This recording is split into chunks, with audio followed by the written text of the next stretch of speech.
গাছগুলোকে লাগানো হয়েছিল বর্ষা মৌসুমের শেষ দিকে। এখন করা হচ্ছে তার আন্তঃপরিচর্যা। দেখতে পাচ্ছেন যে পাতাগুলো মরে গেছে, শুকিয়ে গেছে, সেই পাতাগুলোকে সুন্দর করে কেটে ফেলা হচ্ছে। আশেপাশে যে ঝোপঝাড় রয়েছে সেগুলোকেও খুব সুন্দর করে পরিষ্কার করে দেয়া হচ্ছে, যাতে গাছের সঠিক বৃদ্ধি অব্যাহত থাকে।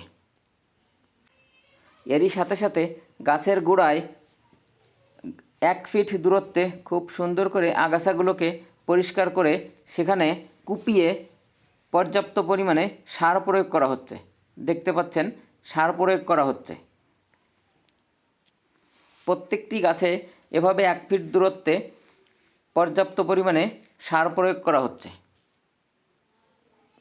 প্রত্যেক গাছের জন্য আন্তঃপরিচর্যা একান্ত দরকার।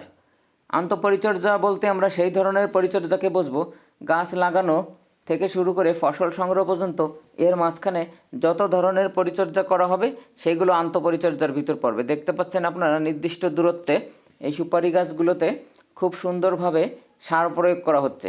এটি আন্তঃপরিচর্যারই একটা অংশ। প্রত্যেক ফসলের জন্য আন্তঃপরিচর্যা অপরিহার্য।